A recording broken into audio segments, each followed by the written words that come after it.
तो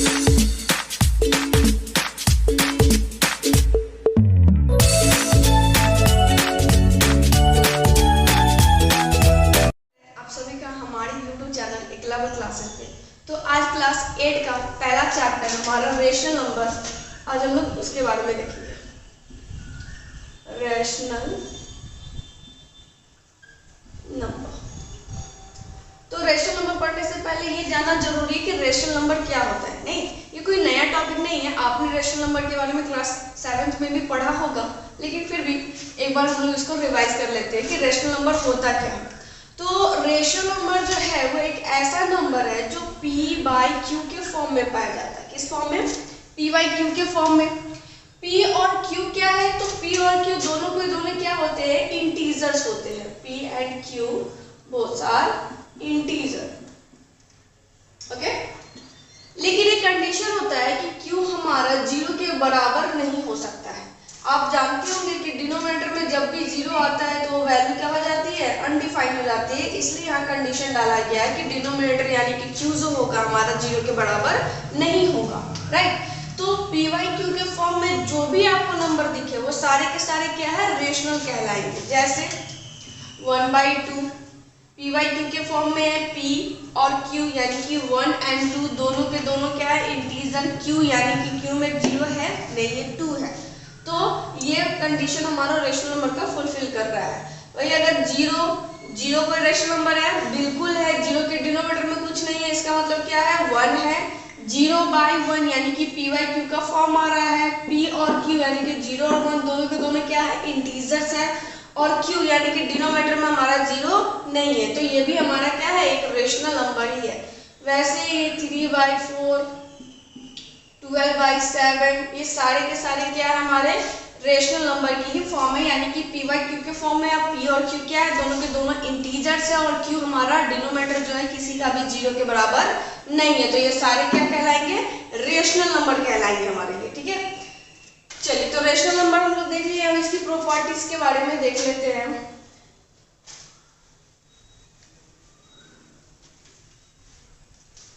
कुछ basics property and properties of rational number. ठीक है, रेशनल नंबर की प्रॉपर्टी देखें तो जैसे इंटीजर्स या किसी भी नंबर सिस्टम में हम लोग देखते हैं ना, कम्यूटेटिव लॉ, एसोसिएटिव लॉ, ये सब हमारी कुछ प्रॉपर्टी आती है। वैसे ही हमारे रेशनल नंबर में देख लेते हैं कौन कौन सी प्रॉपर्टी एप्लीकेबल होती है, किस ऑपरेशन के लिए एप्लीकेबल होती है। तो पहला प्रॉपर्टी हम ले लेते हैं क्लोजर प्रॉपर्टी। तो क्लोजर प्रॉपर्टी क्या बोलता है कि अगर आप रेशनल नंबर को रेशनल नंबर के साथ जोड़ते हैं या घटाते हैं या डिवाइड करते हैं या मल्टीप्लाई करते हैं, कोई भी ऑपरेशन करते हैं, रिजल्ट आपको रेशनल नंबर ही मिलता है, तो यानी कि उस ऑपरेशन के लिए closure property rational number system के लिए एप्लीकेबल होगा। ठीक है, तो हमारे मैथमेटिकल 4 ऑपरेशन है, basics, addition, subtraction, multiplication and division. हम चारों के लिए देख लेते हैं। तो पहला हमारा है एडिशन के लिए देखते हैं। अगर हम दो रेशनल नंबर को आपस में जोड़ेंगे, इसका मतलब हम 1/2 को अगर ऐड कर रहे हैं 3/4 के साथ, तो हमारा जो रिजल्ट मिलना चाहिए वो भी रेशनल अगर मिलता है, इसका मतलब क्लोजर प्रॉपर्टी एडिशन के लिए रेशनल नंबर सिस्टम में एप्लीकेबल होगी। तो इसको अगर आप ऐड करोगे तो इसका एलसीएम क्या हो जाएगा? 4, यहाँ आ जाएगी 2, ये 3 और वैल्यू आ गई कितना? 5/4। तो ये फिर से p/q का फॉर्म है। रिजल्ट जो हमारा मिला है p और q यानी कि 5 और 4 दोनों के दोनों क्या है? इंटीजर है और डिनोमिनेटर में हमारा 0 भी नहीं आया है, q 0 के बराबर भी नहीं है। इसका मतलब हम दो रेशनल नंबर को ऐड करते हैं तो रिजल्ट में क्या मिल रहा है? हमें रेशनल मिल रहा है। इसका मतलब एडिशन ऑपरेशन के लिए क्लोजर प्रॉपर्टी रेशनल के केस में एप्लीकेबल हो रही है। वही अगर हम सब्सट्रैक्शन के लिए देखें, चलो 1/2 में से ही माइनस कर लेते हैं 3/4 को, तो -2 - 3 यानी कि -1/4। तो फिर से दो रेशनल नंबर को हमने घटाया है और रिजल्ट जो मिला है वो हमें p/q के फॉर्म में ही मिला है। p और q दोनों के दोनों इंटीजर और डिनोमिनेटर हमारा 0 के बराबर नहीं, यानी कि सब्सट्रैक्शन के लिए भी हमारा क्लोजर प्रॉपर्टी रेशनल में एप्लीकेबल हो रहा है। राइट, नेक्स्ट देख लेते हैं मल्टीप्लीकेशन के लिए।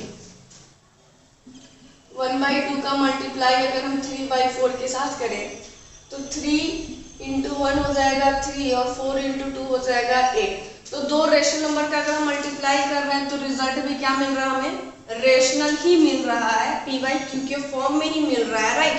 तो हमारा मल्टीप्लिकेशन के लिए भी क्लॉजर प्रॉपर्टी एप्लीकेबल होगा, बिल्कुल नहीं। लास्ट हमारा है डिवीजन। 1/2 को अगर हम डिवाइड करते हैं 3/4 से तो 1/2 ऐसा का वैसा रहेगा और बाद में जो नंबर आती है रेशनल नंबर उसको हम क्या कहते हैं, इन्वर्स कर देते हैं, पलट देते हैं। तो 2 से 4 कट गया, 2/3 आ गई वैल्यू। तो हमने देखा कि दो रेशनल नंबर को अगर हम डिवाइड कर रहे हैं तो हमारा रिजल्ट भी p/q के फॉर्म में मिल रहा है। p और q दोनों के दोनों इंटीजर है और q हमारे 0 के बराबर भी नहीं, यानी कि क्लॉजर प्रॉपर्टी जो है हमारा वो एडिशन, सब्सट्रैक्शन, मल्टीप्लिकेशन और डिवीजन चारों के लिए, हमारा चारों ऑपरेशन के लिए एप्लीकेबल हो रहा है रेशनल नंबर के केस में, ठीक है। चलिए नेक्स्ट प्रॉपर्टी देख लेते हैं, हमारा कम्यूटेटिव लॉ। कम्यूटेटिव लॉ में बोला जाता है कि अगर आप दो नंबर्स को, दो रेशनल नंबर्स को, क्योंकि हम लोग रेशनल नंबर पढ़ रहे हैं, ठीक है, तो दो रेशनल नंबर को अगर हम ऐड करते हैं, कम्यूटेटिव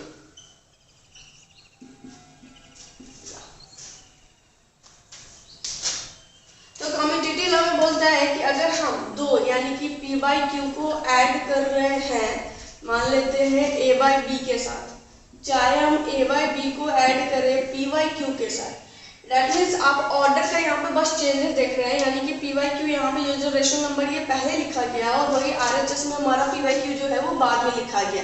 यहाँ a/b जो रेशनल नंबर है वो बाद में लिखा गया और यहाँ a/b जो रेशनल नंबर है वो पहले लिखा गया है। तो अब यहाँ देख पा रहे हैं कम्यूटेटिव लॉ में कुछ नहीं है, बस हमारा ऑर्डर एक्सचेंज हो रहा है, यानी कि ये पहले और ये बाद में आ रहा है और इधर ये बिल्कुल उसका उल्टा है। तो यहाँ पे बोला जा रहा है कि अगर आप इसको इसके साथ जोड़ो या इसको इसके साथ जोड़ो, दोनों की वैल्यू अगर बराबर आती है तो हमारा कम्यूटेटिव लॉ रेशनल नंबर के लिए एप्लीकेबल होगा।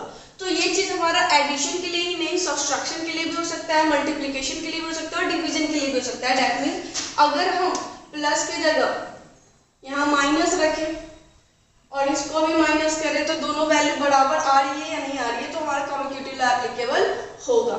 या फिर हम इसको मल्टीप्लाई करें, इसको भी मल्टीप्लाई करें, यानी कि ऑर्डर चेंज करके आपको मल्टीप्लाई करना है, ऐड करना है, घटाना है और डिवाइड करना है। तो वैल्यू अगर बराबर आती है तो कम्यूटेटिव लॉ एप्लीकेबल होगा, नहीं तो नहीं होगा। तो हम लोग देख लेते हैं किस किस ऑपरेशन के लिए एप्लीकेबल होता है या नहीं होता है। तो यहाँ ऑपरेशन की जगह पर मैं स्टार बना रही हूँ, यानी कि एक फिलिंग द ब्लैंक से कि किस किस ऑपरेशन के लिए कम्यूटेटिव लॉ हमारे रेशनल नंबर में एप्लीकेबल होगा। तो हम चारों के चारों ऑपरेशन ले लेते हैं केस बाय केस। तो पहले हम ले रहे हैं एडिशन का, यानी कि अगर हम 1/2 को ऐड करते हैं 4/5 के साथ या फिर हम 4/5 को ऐड करते हैं 1/2 के साथ, देखते हैं दोनों का रिजल्ट सेम आता है या नहीं आता है। तो आप लोग को एडिशन आता होगा, हम पहले क्या करते हैं एलसीएम करते हैं। ये दोनों का दोनों हमारा जो नंबर है वो डिफरेंट है, तो यानी कि इन दोनों का मल्टीप्लाई हो जाएगा एलसीएम में। 2 को अगर हम 10 से डिवाइड करते हैं तो 5 टाइम्स कटेगा और ये 5 का मल्टीप्लाई 1 पे 5 से 10 को डिवाइड करते हैं 2 टाइम्स कटेगा और 2 से 4 में करेंगे मल्टीप्लाई तो 8 आ गया। वही इधर करते हैं तो फिर से डिनोमिनेटर 10, 5 से 10 को डिवाइड करेंगे 2 टाइम्स, 2 का मल्टीप्लाई 4 में 8, 2 से 5 10 को डिवाइड करेंगे 5 टाइम्स, 5 का मल्टीप्लाई होगा 1 में 5, तो इधर आ गया 5 + 8 13/10 और इधर भी 8 + 5 13/10।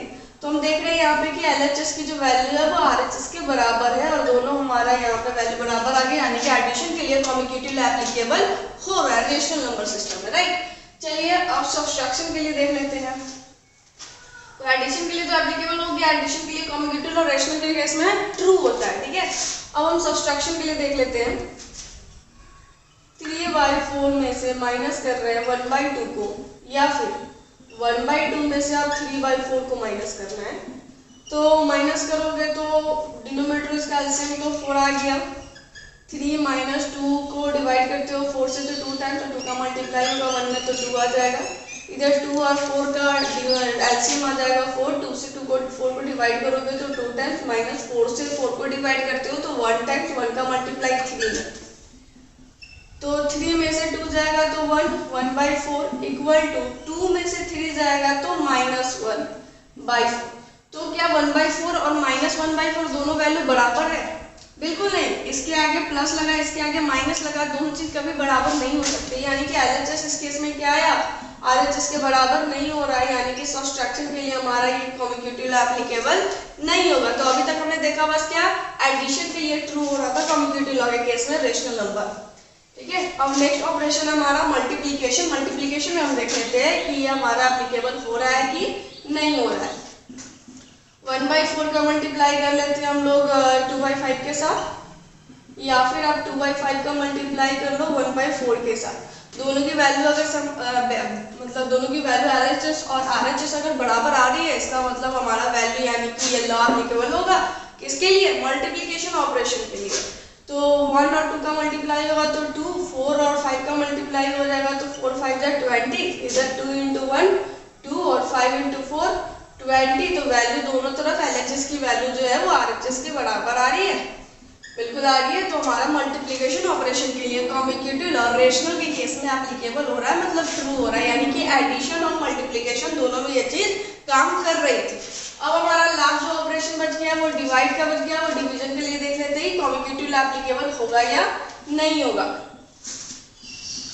ये लास्ट केस हमारा डिवीजन का, यानी कि 1/4 को डिवाइड कर लेते हैं 3/4 से, या फिर 3/4 को डिवाइड करो आप 1/4 से। दोनों की वैल्यू अगर बराबर आ जाए, LHS = RHS आ जाए, यानी कि हम कह सकते हैं कि डिवीजन के लिए हमारा कम्यूटेटिव एप्लीकेबल होगा। तो चलिए डिवाइड करके आप लोग को आता होगा। यो डिवाइड में क्या करते हैं, डिवाइड की जगह मल्टीप्लाई कर देते हैं और बाद में जो रेशनल नंबर आता है PYQ को फॉर्म को उसको हम पलट देते हैं, यानी कि Q ऊपर और P नीचे। सेम चीज इधर करेंगे, 3/4 वैसा का वैसा, डिवाइड की जगह मल्टीप्लाई और 4 ऊपर चला जाएगा और 1 नीचे आ जाएगा, राइट। यहाँ 4 से 4 कैंसिल आउट हो गया, यहाँ भी 4 से 4 कैंसिल आउट हो गया, लेकिन यहाँ पे आ रही है वैल्यू 1/3, लेकिन इधर क्या आ रहा है 3/1। क्या 1/3 3/1 के बराबर होता है? बिल्कुल नहीं होता है, ये गलत है। LHS not equal to RHS आ रही है फिर से डिवीजन के लिए, यानी कि हमारा कम्यूटेटिव और डिवीजन के लिए भी ट्रू नहीं होता। यानी कि कौन कौन से ऑपरेशन के लिए कम्यूटेटिव और ट्रू हो रहा है, बस एक तो एडिशन के लिए और दूसरा मल्टीप्लिकेशन के लिए। यही दो हमारे ऑपरेशन है जिसमें कम्यूटेटिव हमारा क्या हो रहा है, खड़ा उतर रहा है, ट्रू हो पा रहा है। ठीक है, तो नेक्स्ट प्रॉपर्टी देख लेते हैं हम लोग। आ जाते हैं हम लोग एसोसिएटिव लॉ पे। ठीक है, तो एसोसिएटिव लॉ में इंटीजर्स में भी पढ़ा था, वैसे ही काम करता है यहाँ पे भी।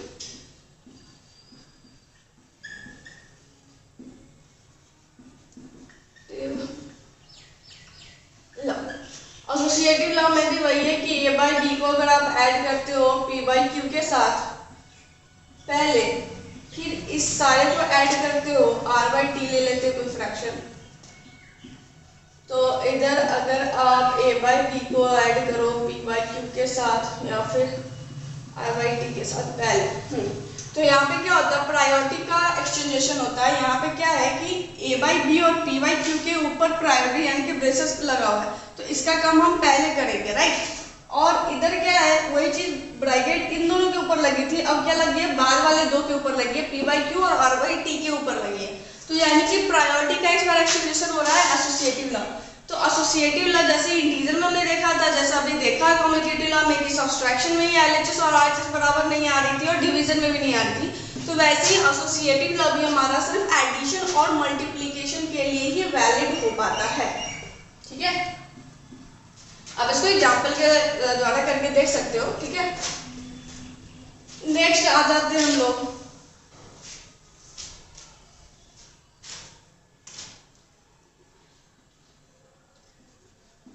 एडिटिव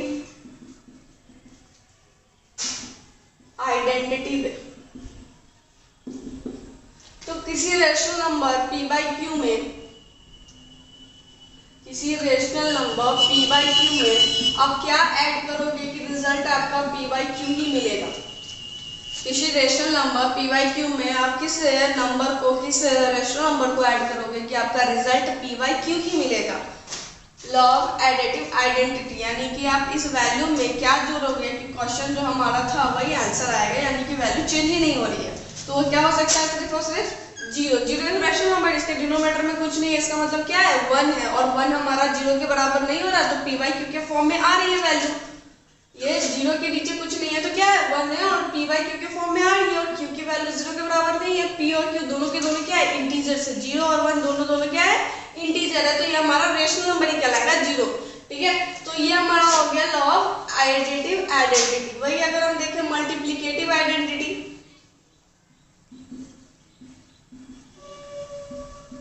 मल्टीप्लिकेटिव आइडेंटिटी अगर हम देख लें रेशनल नंबर के लिए, यानी कि पी वाई क्यू में आप किस नंबर का मल्टीप्लाई करोगे कि रिजल्ट आपका पी वाई क्यू ही मिलेगा, तो वो कौन सा होगा रेशनल नंबर 1, राइट।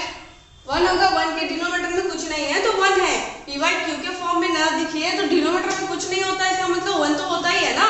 हाँ, तो ये 1 जो है हमारा, 1 से हम पी वाई क्यू को मल्टीप्लाई करेंगे तो रिजल्ट भी क्या आएगा पी वाई क्यू ही आएगा। तो ये हो गया हमारा मल्टीप्लिकेटिव आइडेंटिटी और वो हो गया हमारा एडिटिव आइडेंटिटी। ठीक है, अब देख लेते हैं लास्ट प्रॉपर्टी में भी नहीं, चलो देख लेते हैं। एक है हमारा एडिटिव इनवर्स।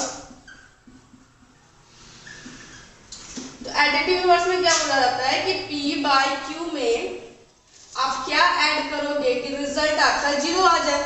तो पी बाई क्यू में आप माइनस पी बाई क्यू को ऐड करोगे तो रिजल्ट क्या मिलेगा आपको जीरो मिलेगा। तो अगर आपको कोई भी 1/2 का एडिटिव इनवर्स क्या होगा तो -1/2, -3/2 का एडिटिव इनवर्स क्या होगा तो +3/2, राइट।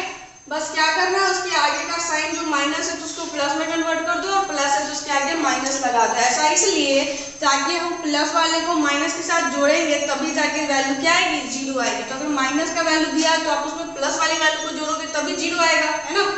-1/2 को 1/2 के साथ ऐड करोगे तभी वैल्यू जाके क्या आएगी जीरो आएगी। तो एडिटिव इनवर्स में ही बोलता है कि पी बाई क्यू कोई नंबर है उसमें आप किस नंबर को जोड़ोगे, या फिर -p/q कोई नंबर है उसमें किस नंबर को जोड़ोगे कि रिजल्ट आपका क्या है जीरो ही आना चाहिए। ओके, नेक्स्ट वही देख लेते हैं मल्टीप्लिकेटिव इनवर्स। मल्टीप्लिकेटिव इनवर्स में बोलता है कि पी बाई क्यू कोई रेशनल नंबर है, इसमें आप क्या मल्टीप्लाई करोगे कि वैल्यू आपका 1 आ जाए। ठीक है, यानी कि पी वाई क्यू का आप मल्टीप्लिकेटिव इनवर्स बताओ जो इसके साथ मल्टीप्लाई करने पे वैल्यू क्या दे 1 दे। तो आपको कुछ नहीं करना है, आपको इसका इनवर्स कर देना है, यानी कि इसको एक्सचेंज पलट देना है, यानी कि क्यू को ऊपर भेज देना है और पी को नीचे ला देना है, ताकि पी से पी कैंसिल आउट हो सके और क्यू से क्यू कैंसिल आउट हो सके और वैल्यू क्या आ जाए 1। तो अगर आपसे कोई पूछता है 3/4 रेशनल नंबर का मल्टीप्लिकेटिव इनवर्स क्या होगा, तो क्या होगा 4/3, यानी कि 4 को ऊपर ले जाना और 3 को नीचे ले आना। ठीक है, इसमें बहुत आसान था, राइट। एक लास्ट प्रॉपर्टी हम लोग देख लेते हैं डिस्ट्रीब्यूटिव लॉ। तो डिस्ट्रीब्यूटिव लॉ जैसे इंटीजर में काम करता है वैसे ही रेशनल नंबर में भी काम करेगा।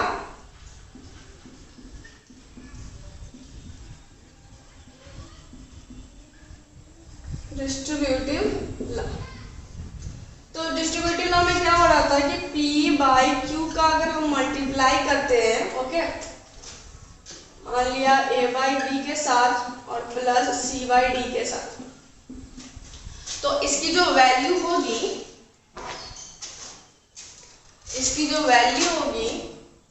वो P by Q into A by B plus, यानी कि इसका मल्टीप्लाई फर्स्ट ऑफ ऑल इस रेशनल नंबर के साथ होगा और फिर इसका मल्टीप्लाई इस रेशनल नंबर के साथ होगा, that is P by Q into C by D। Okay, इसको एक एग्जांपल से समझ लेते हैं। मान लेते हैं 1/2 का मल्टीप्लाई हो रहा है 3/4 प्लस 5/7 के साथ, तो आप इसका मल्टीप्लाई इसके साथ कर लो 1/2 इंटू 3/4 प्लस 1/2 इंटू 5/7, या फिर आप इन दोनों को ऐड कर लो और फिर 1/2 से मल्टीप्लाई कर लो, दोनों की वैल्यू LHS और RHS आपकी बराबर ही आएगी। चलिए सॉल्व करके देख लेते हैं। 1/2 अगर आप इसका एलसीएम लोगे तो 7 और 4 दोनों ही डिफरेंट नंबर है, कॉमन फैक्टर कुछ नहीं आएगा, तो 7 4 जा 28, 4 को अगर 28 को डिवाइड करते हो 4 से तो 7 का है, तो 7 का मल्टीप्लाई 3 में हो जाएगा तो 21, 7 से डिवाइड करते हो 28 को तो 4 टाइम, तो 4 का मल्टीप्लाई 5 में करोगे तो 20 आएगा। तो ये हम इसको ऐड कर लिए, इधर मल्टीप्लाई कर लेते हैं, तो 3 आ गया 8 प्लस 5 ये हो गया 14, राइट। तो इधर आ गया 1/2 इंटू, इसको ऐड कर लेते हैं तो 41/28, राइट। चलिए इधर अगर इसका एलसीएम लेंगे, देख लेते हैं 8 और 14 का एलसीएम लेके, तो 2 से ये गया 4 टाइम्स और ये 7 टाइम्स, अब कुछ नहीं जा रहा है ना, तो 7 4 28 और 28 इंटू 2 56। चलो 8 से अगर 56 को डिवाइड देते हो तो कितने टाइम्स, 7 टाइम्स, तो 7 का मल्टीप्लाई हो जाएगा 3 में तो 21। 14 से डिवाइड करते हो तो कितने टाइम्स आ गया ये, 14 से तो 4 टाइम्स, और 4 से मल्टीप्लाई करोगे 5 में तो आ गया 20। तो इन दोनों को भी ऐड करोगे तो क्या आएगा 41/56, और इधर भी कितना आया 41 बाई, इन दोनों का मल्टीप्लाई आएगा तो 56 ही आएगा। तो देख रहे हो आप लोग LHS और RHS की वैल्यू क्या आ रही है, बराबर आ रही है। तो डिस्ट्रीब्यूटिव लॉ हमारा एडिशन के लिए, या फिर यहाँ पर अगर सब्सट्रैक्शन लगाओ तो यहाँ पे हम क्या करेंगे, बस माइनस का साइन चेंज कर देंगे, तो डिस्ट्रीब्यूटिव लॉ हमारा माइनस के लिए भी एप्लीकेबल होता है। तो आई होप ये प्रूफ पढ़ के आप लोगों को समझ में आया, और ये बेसिक कंसेप्ट था जो हम इंटीजर के लिए भी पढ़ रहे थे, ये प्रॉपर्टीज, ठीक है, ये बिल्कुल रेशनल नंबर के लिए भी उसी तरह से एप्लीकेबल हो रही है, राइट। तो अगर आपको ये वीडियो पसंद आया तो प्लीज लाइक करें, शेयर करें और सब्सक्राइब करें। बेल आइकन दबाना ना भूलें हमारे वीडियो के लेटेस्ट नोटिफिकेशन को पाने के लिए।